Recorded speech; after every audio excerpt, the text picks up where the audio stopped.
Oke, assalamualaikum warahmatullahi wabarakatuh. Selamat datang teman-teman di video lanjutan untuk pembersihan data ataupun data cleaning ya. Di sini kita masuk ke video kedua setelah kita kemarin itu sudah membahas di video pertama adalah step by step untuk pengolahan data alias data processing di part data cleaning seperti itu ya. Dimana kemarin itu kita sudah melakukan handling missing value ini teman-teman. Kemudian kita juga sudah lakukan handling duplicate seperti itu. Kemudian yang tahap ketiga sekarang kita akan menghandling irrelevant values. Jadi bagi teman-teman yang belum menonton video sebelumnya bisa langsung dicek di link yang ada di deskripsi, oke? Oke, sedikit recap aja ya teman-teman di sini. Jadi kan kemarin kita sudah lakukan handling missing value seperti itu. Kita udah mengisi value-value yang hilang ataupun yang null ataupun yang NaN seperti itu di dataset kita. Kemudian kita juga sudah menghandle duplicated value yang double gitu ya istilahnya, ada di dataset kita sudah kita buang, sehingga yang tadinya itu kita memiliki sekitar 119.390 baris, sekarang tinggal 87.351 baris seperti itu. Oke. Nah, kemudian di sini langkah selanjutnya adalah saya ingin melakukan step yang namanya handling irrelevant values. Nah, irrelevant values itu maksudnya seperti apa sih? Nah, irrelevant values sendiri itu kita langsung saja masuk ke dalam spreadsheetnya teman-teman di sini. Jadi, kalau teman-teman lihat ataupun mungkin dataset teman-teman berbeda seperti itu ya dari yang ini, mungkin beberapa kolom itu ada yang berkaitan satu sama lain teman-teman. Nah, misalkan contoh saja nih di dataset yang kita miliki itu ada yang namanya kolom adults, children, dan juga babies seperti itu. Nah, kalau teman-teman masih belum paham konteks dari dataset yang saya pakai ini, teman-teman juga bisa langsung cek di video yang pertama ya, karena di video pertama juga saya jelaskan konteks dari dataset yang kita pakai dan juga permasalahan apa yang kita sedang alami seperti itu. Oke. Nah, di sini kita memiliki beberapa kolom yang saling berkaitan nih teman-teman. Nah, misalkan saja kita ambil dari awal ya. Ada arrival date year, ada arrival date month, ada arrival date week number, ada arrival date day of month. Kan ini keempat kolom ini menerangkan tentang tanggal kapan orang itu nyampe di sebuah hotel untuk melakukan penginapan seperti itu. Oke. Nah, jadi sebetulnya kan ini bisa dijadikan satu nih. Nah, dijadikan satu kolom aja di tanggal kedatangan seperti itu, oke? Ataupun kita juga memiliki yang namanya kolom adults, children, dan juga baby seperti ini. Ini kolom yang saling berkaitan satu sama lain, yang mana kolom ini akan menjelaskan tentang berapa orang ataupun berapa jumlah orang yang nanti akan menginap di sebuah hotel. Kalau di sini di breakdown ke dalam 3 kategori, ada adults, children, dan juga baby seperti ini, oke? Nah, tahapan handling irrelevant values itu bisa kita temukan atau kita bisa lakukan di kolom-kolom yang saling berkaitan seperti itu. Nah, misalkan adults, children, dan baby seperti itu, kita pakai logika aja ya teman-teman. Adults kan ini pastinya ya, adults itu ataupun orang tua ataupun orang dewasa pasti kan akan membawa children ataupun babies. Bukan pasti sih, maksud saya itu kayak kan mereka ada kemungkinan untuk membawa children, anak-anak, dan juga babies, bayi mereka seperti itu. Oke. Tapi kan misalkan saja kita ambil adults yang dia itu nilainya 0. Nah, adults yang nilainya 0. Nah, kalau gini bacanya gimana nih teman-teman? Adultsnya 0, kemudian childrennya yang 0 saya ilangin, yang babies biarkan saja seperti ini. Nah, artinya adalah di sini pengunjung kita itu ada beberapa customer yang terindikasi bahwa orang tersebut itu bukan merupakan orang dewasa. Nah, mereka bukan orang dewasa, mereka kategorinya anak-anak, bahkan ada yang babies, ada yang masih bayi seperti ini. Nah, seperti ini ada 3 baris seperti ini ya. Mereka itu melakukan booking untuk penginapan di sebuah hotel. Kan kalau kita logika saja kan itu nggak masuk akal ya teman-teman. Karena kan kalau masih kecil otomatis kan belum punya KTP misalkan seperti itu ya. Belum punya KTP, belum punya identitas dan seperti itu. Maka kan otomatis nggak bisa orang ini ataupun anak-anak ini melakukan yang namanya booking seperti itu di dalam sebuah hotel seperti itu. Maka data-data seperti inilah yang penting untuk kita cek. Mungkin saja salah satu penyebabnya itu adalah karena kesalahan pengetikan ataupun human error seperti itu. Itu bisa jadi. Ataupun memang datanya dari orang yang booking itu memang seperti ini. Nah, itu juga mungkin saja. Tapi kan di sini tugas kita adalah kita akan meng-cleaning datanya. Nah, kita akan menghilangkan value-value yang rasanya nggak relevan, yang rasanya itu nggak masuk akal ada di dataset kita. Seperti itu, oke? Nah, itu adalah idenya ataupun gambaran besarnya kenapa kita melakukan yang namanya step handling irrelevant value seperti itu. Oke teman-teman, kita langsung saja masuk ke dalam Google Colab-nya. Di sini kita akan langsung saja buat satu buah code seperti ini ya. Nah, kemudian kalau kita ingin mencari orang-orang dengan kondisi tertentu, berarti kita pakai apa? Kita pakai conditional selection seperti itu ya. Nah, conditional selection di sini cukup mudah sebetulnya teman-teman. Yang paling pertama itu kita mulai dari step yang paling dasar terlebih dahulu. Jadi kalau teman-teman pengen membuat code itu usahakan teman-teman itu mulai dari yang paling dasar terlebih dahulu, yang paling basic dulu seperti itu ya. Kan kita ingin mencari kondisi tertentu seseorang ataupun kolom children nih misalkan ya, kolom children dengan kondisi di mana dia tidak 0. Kenapa kok tidak 0? Supaya muncul value-value yang 1, 2, 3 ini seperti itu ya. Nah, yang tidak 0 seperti itu. Maka kita keluarkan df, kemudian kita panggil si children-nya seperti ini. Kemudian kita pilih yang tidak sama dengan 0. Nah, tanda negasi kalau di dalam Python itu seperti ini ya teman-teman. Kita pakai tanda seru kemudian sama dengan seperti itu. Kalau sama dengannya 2 kali itu ini kan berarti kita mengeluarkan orang-orang dengan kondisi di mana children itu adalah 0 seperti itu, oke. Tapi kalau kita pakai ini, nah seperti ini, dia itu berubah menjadi gini, dia itu berubah menjadi yang tidak sama dengan 0 seperti itu. Nah, lagi-lagi teman-teman, di sini kita memiliki kondisi ataupun hasil true false ataupun boolean seperti itu. Maka kita tinggal pakai fancy indexing seperti ini untuk mengeluarkan orang-orang yang children-nya tidak sama dengan 0 seperti itu. Nah, kemudian di sini teman-teman kita akan menambahkan, kan tadi children udah ya, children udah. Kita akan menambahkan satu kondisi lagi di mana babies-nya itu tidak sama dengan 0 juga seperti itu, oke? Maka kita tambahkan, kita pakai tanda apa namanya ini kurung di sini dulu ya, seperti itu teman-teman. Nah, kemudian kita tambahkan atau. Nah, kita tambahkan atau seperti ini. Kita tambahkan atau, kemudian kita buat tutup kurung buka kurung lagi seperti ini. Kita buat kondisinya yaitu df children lagi df babies ya. Babies seperti ini itu juga tidak sama dengan 0 seperti ini. Nah, maka kedua kondisi ini saya tutup dulu deh atau saya hapus dulu deh apa namanya fancy indexingnya supaya teman-teman nggak bingung bacanya, oke? Nah, seperti ini, ketika kita buat seperti ini teman-teman, kita punya dua kondisi, dimana kondisi pertama kita memilih children yang tidak sama dengan 0, kemudian dengan satu operational condition yaitu atau seperti ini. Nah, atau df babies tidak sama dengan 0. Maka kalau kita pakai atau teman-teman, maka ketika si Python ini akan dijalankan, maka Python ini akan memilih baris-baris di mana children tidak sama dengan 0 atau babies tidak sama dengan 0 seperti itu. Jadi salah satu dari kondisi ini saja jika terpenuhi kondisinya, maka dia akan dimunculkan seperti itu. Berbeda ketika kita pakai apa namanya ini n.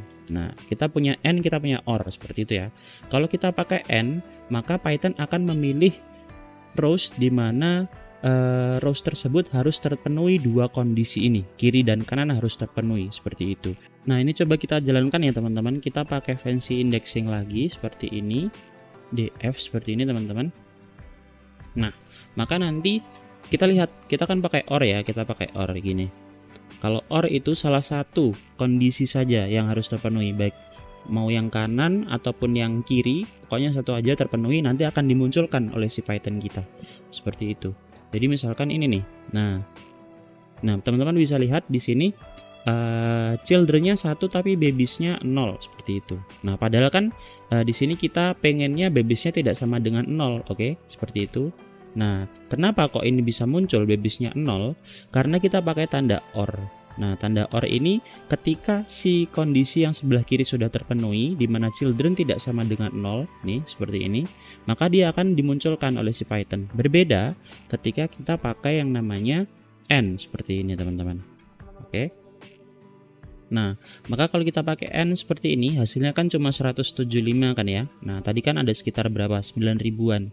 Nah, maka dia harus terpenuhi dua-duanya. Kondisi kiri dan kanan harus terpenuhi seperti itu. Nah, mana nih? Nah, ini. Children-nya 1, babies-nya 1. Nah, seperti itu. 2, 1 seperti ini. Jadi harus terpenuhi dua-duanya seperti itu. Itu adalah perbedaan AND dan OR. Nah, di sini kita pakai OR dulu seperti ini. Oke. Nah, OR itu letaknya ada di atasnya enter ya, teman-teman, gitu. Oke, kemudian ini saya hapus lagi deh ininya, fancy indexingnya, karena kondisi kita belum selesai. Kita perlukan satu kondisi lagi. Nah, ini seperti operasi matematika ya, teman-teman, dimana ini kedua kondisi ini saya ingin jadikan satu, alias ingin saya operasikan terlebih dahulu. Makanya saya beri tanda buka kurung tutup kurung di belakangnya supaya dioperasikan secara sendiri nanti oleh si Python. Nah, seperti itu. Kemudian di depannya saya ingin pakai N. Nah, N seperti ini. Seperti ini. Kemudian saya ingin masukkan yang namanya kondisi di mana df adult seperti itu.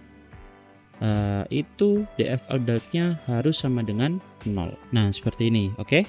Nah, jadi pertama si Python itu nanti akan mengeksekusi yang di sini dulu, dipilih dulu nih orang-orang dengan kondisi dengan children tidak sama dengan 0 atau babies tidak sama dengan 0 yang ada 9 ribuan tadi datanya ya. Nah, kemudian setelah ini dioperasikan, datanya kan muncul ya, datanya kan muncul. Kemudian nanti akan difilter lagi, di mana orang-orang yang dengan kondisi yang sudah difilter ini tadi akan dipilih-pilih lagi oleh si Python-nya. Kondisi adults-nya itu sama dengan 0 seperti itu. Oke. Nah, maka kalau ini kita jalankan, kita pakai fancy indexing lagi seperti itu. Dia nanti kalau kita nggak pakai fancy indexing nggak bakal muncul karena kan ada beberapa kondisi ya di sini. Kita harus pakai fancy indexing seperti ini. Kalau kita jalankan seperti ini, maka dia akan memunculkan kondisi di mana adults-nya harus 0 seperti itu. Kemudian children dan juga babies itu dia boleh 0 ataupun tidak 0 seperti itu. Nah, karena kan kita pakai atau seperti ini. Oke. Intinya adalah kita ingin memilih orang-orang dengan adult sama dengan 0 seperti itu. Karena kenapa? Karena kalau adult sama dengan 0, otomatis kan yang bikin bookingan itu children ataupun babies malah seperti itu. Oke. Nah, jadi ini yang akan kita pilih seperti ini. Kita dapatkan sekitar berapa tadi? 219 rows, ada 219 orang ataupun pemesan seperti itu. Oke. Nah, bagaimana teman-teman caranya kita untuk menghilangkan data-data ini? Kan otomatis kalau kita sudah pilih datanya, kan kita pengen hilangkan ya, atau pengen kita drop, pengen kita buang seperti itu. Karena kan data ini nggak make sense ataupun nggak relevan seperti itu. Jadi ketika kita sudah memiliki data yang seperti ini, kita sudah lakukan filtering, selection seperti itu, maka kita tinggal pakai negasi, teman-teman. Pakai negasi di depan seperti ini. Negasinya pakai tilde namanya. Tilde itu ada di atas tab. Nah, bentuknya seperti ini. Sorry. Nah, seperti ini. Nah, ini coba kita ini ya, kita kopas ke bawahnya supaya teman-teman nanti bisa melihat perbedaannya seperti itu. Nah, seperti ini. Oke.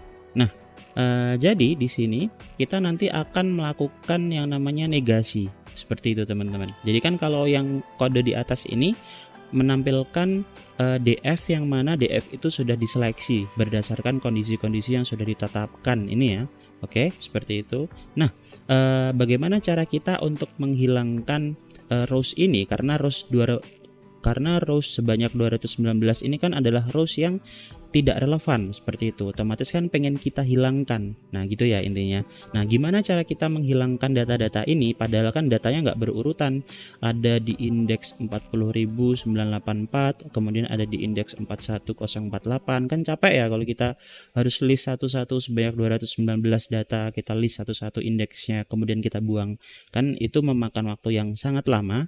Nah, makanya di sini kita pakai yang namanya tilde ataupun tanda negasi ketika kita melakukan sebuah conditional selection seperti ini, teman-teman. Nah, berarti kita coba ini kan dulu, kita beri buka kurung tutup kurung lagi seperti itu, kemudian kita kasih tilde. Tilde itu ada di atas tab teman-teman, di sebelah kiri, bawahnya escape biasanya ya.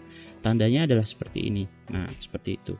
Intinya adalah dari data-data yang sudah kita filter ini tadi, 219 ini, itu nanti akan otomatis dihilangkan, alias dibalik sebetulnya ya, dibalik.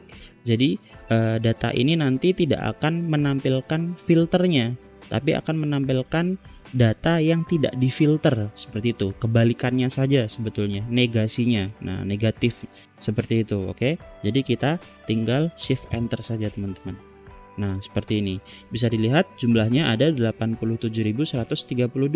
Kita bisa lihat di sini. Kan data kita tadi sekitar 87.351, oke. Seperti ini ya. Kemudian ketika kita lakukan conditional selection seperti ini, terdapat 219 baris yang ingin kita buang seperti itu. Nah, cara membuangnya tinggal dikasih tilde, yang mana dia akan menegasikan si conditional selection ini tadi, sehingga 219 row ini akan otomatis dihilangkan dari data kita. Sebetulnya nggak dihilangkan sih, sebetulnya itu adalah kita memilih kebalikan dari si conditional selection kita ini tadi, yang mana kebalikannya itu berarti adalah data yang kita inginkan, yang sudah bersih dari 219 rows yang tidak relevan ini tadi, seperti itu. Oke, gitu ya. Nah, berarti ini kan belum ke replace nih teman-teman. Nah, kalau begini kan belum ke replace nih. Cara replace-nya gampang banget. Belum ke replace tuh maksudnya di dataset kita kalau kita panggil df-nya itu nanti tetap masih 87351 gitu, belum 87132 gitu kan, padahal kita kan ingin yang ini ya, yang sudah hilang irrelevant value-nya. Nah, berarti kita tinggal buat ini aja, ditumpuk gitu, di replace aja. Nah, seperti ini, df sama dengan df dari conditional selection kita yang sudah dinegasikan ini tadi, seperti itu. Tinggal di shift enter seperti ini. Nah, berarti kalau kita panggil df kita lagi teman-teman, dia nanti totalnya sudah 87132. 219-nya itu sudah hilang dari dataset kita, seperti itu. Oke. Nah, ini adalah cara menghilangkan irrelevant value pada data kita, seperti itu. Nah, di sini sebetulnya ada satu lagi nih, yaitu kita bisa lihat di sini. Nah, kita bisa dilihat di sini teman-teman, yaitu di kolom is repeated guess dan juga previous cancellation, seperti itu. Nah, is repeated guess itu berarti kan menerangkan bahwa orang itu sudah pernah sewa kamar di hotel ini atau belum. Kan dia namanya is repeated, berarti apakah dia ini tamu yang sudah repeat ataukah pernah melakukan penginapan di hotel kita, seperti itu. Kalau 0 berarti kan dia bukan repeated guest, tapi kalau 1 berarti kan dia repeated guest, seperti itu ya. Kita cek satu-satu dulu. Kalau kita pencet yang 1, kita pilih yang 1, kita lihat dulu. Nah, seperti ini. Nah, ketika is repeated guest ini kita ubah nilainya menjadi 1 seperti ini, berarti ini adalah orang-orang yang sudah pernah menyewa kamar, istilahnya seperti itu ya. Nah, is repeated guest, kita nggak bicara apakah orang tersebut sudah pernah booking atau belum, karena ini kan namanya guest ya teman-teman, namanya guest. Kalau kita sebut guest, bisa kita asumsikan bahwa orang tersebut pernah menginap, seperti itu. Kalau dia hitungannya cuma booking tapi nggak menginap, berarti kan dia belum pernah menjadi guest kita, seperti itu ya. Logikanya kan seperti itu. Nah, kita cocokkan is repeated guest ini dengan previous booking not cancel. Kita pilih previous booking not cancel ini sama dengan 0 saja. Kita clear dulu, kita pilih yang 0. Nah, seperti ini. Ternyata banyak sekali data-data, sekitar berapa nih? 31.104 rows data, seperti itu ya. Yang mana kalau data-data ini kita buang kan sayang banget nih, 31.000 kan banyak banget. Tadi kan kita udah mengurangi duplicated value jadi tinggal 87 ribuan. Masa kita mau hilangkan 31.000 kan sayang banget, seperti itu ya. Nah, di sini intinya adalah ketika orang-orang tersebut terindikasi sebagai repeated guest seperti ini teman-teman. Nah, seperti ini terindikasi sebagai repeated guest. Tetapi kita bisa lihat bahwasanya previous booking not cancel-nya itu sama dengan 0, seperti itu. Nah, alias orang-orang ini sebetulnya belum pernah menginap sama sekali, seperti itu. Dia hanya pernah melakukan booking kemudian dibatalkan bookingnya, seperti itu. Jadi di sini sebetulnya orang ini belum pernah menginap, tetapi di dalam data kita itu terrecord bahwasanya orang ini sudah pernah menginap. Nah, satu seperti ini. Maka data ini nanti kita akan ubah. Yang is repeated guest-nya sama dengan 1, tetapi previous booking not cancel-nya sama dengan 0. Nah, nanti kita akan ubah is repeated guest-nya menjadi 0 karena orang ini belum pernah menginap, seperti itu. Oke. Dan kita juga akan lakukan sebaliknya. Is repeated guest-nya sama dengan 0 seperti ini, tetapi previous booking not cancel-nya tidak sama dengan 0. Kita bisa pilih semuanya. Kita hilangkan 0-nya seperti ini. Nah, seperti ini. Otomatis kan orang-orang ini previous booking not cancel, berarti bookingnya nggak di cancel, berarti orang ini pernah menginap di hotel, tapi ditulisnya adalah dia bukan repeated guest, seperti itu. Nah, otomatis kan ini juga salah, teman-teman ya. Nah, ini kan juga salah, makanya ini nanti kita akan ubah juga. Yang is repeated guest-nya 0, tetapi previous booking not cancel tidak sama dengan 0. Ininya akan kita ganti, is repeated guest-nya kita akan ganti menjadi 1, seperti itu. Oke, mungkin agak ribet dikit ini. Nah, nanti teman-teman bisa coba untuk replay ulang nanti maksudnya gimana, seperti itu. Nah, kita akan langsung saja masuk ke codingnya, teman-teman. Nah, seperti biasa kita mulai dari yang paling sederhana dulu. Kita pilih df, gini deh, df df is repeated guess ya, is repeated guess seperti ini, sama dengan 1 karena kita ingin pilih yang 1 ini tadi. Kita hilangkan dulu ininya, 1 gini ya, 1, dan kondisinya adalah, dan kondisi previous booking not cancel-nya adalah 0, seperti itu. Kan kita ingin memilih dua kondisi ini, berarti is repeated guess sama dengan 1 dan df previous booking not cancel ya, previous booking not cancel itu sama dengan 0, seperti ini. Nah, seperti ini teman-teman. Nah, ini kita nah, ini kita masukkan ke dalam log, df log seperti itu. Kenapa kita pakai df log? Karena kita ingin memilih si kolomnya, seperti itu. Kita ingin memilih kolomnya. Nah, df log seperti ini. Nah, kemudian kita masukkan kolom yang ingin kita ubah, seperti itu. Nah, jadi nanti kode ini akan mengubah nilai di dalam kolom, seperti itu. Oke, makanya kita pakai df log seperti itu. Kalau kita pakai ilog itu kan indeks dan nanti akan membaca barisnya. Tapi kalau di sini kita ingin membaca kolomnya, seperti itu. Koma, kita pilih si is repeated guess. Karena kita ingin mengganti si is repeated guess. Kemudian kita pengen ubah menjadi apa? Kita ingin ubah menjadi 0, seperti itu. Jadi yang tadinya 1 kita ubah menjadi 0. Nah, seperti itu. Nah, ini masih ada salah, kita kurang titik seperti ini. Seperti ini, teman-teman. Oke, caranya. Nah, perbedaannya apa sih dengan yang atas? Kalau yang atas ini tadi, nah ini kan kita melakukan sebuah conditional selection di sebelah kanan dari sama dengan. Nah, ya kan, di sebelah kanan dari sama dengan, seperti ini. Tapi kalau yang ini, nah kita menggunakan df.log supaya nanti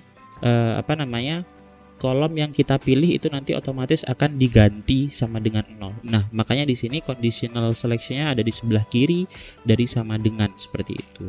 Supaya nanti akan langsung diubah oleh si Python kita. Jadi bacanya adalah is repeated guess yang sama dengan 1 dan previous booking not cancel yang sama dengan 0, itu kita ubah is repeated guess-nya, menjadi 0, seperti itu. Oke, dengan bantuan df.log seperti ini untuk merubah nilai di dalam kolom, seperti itu.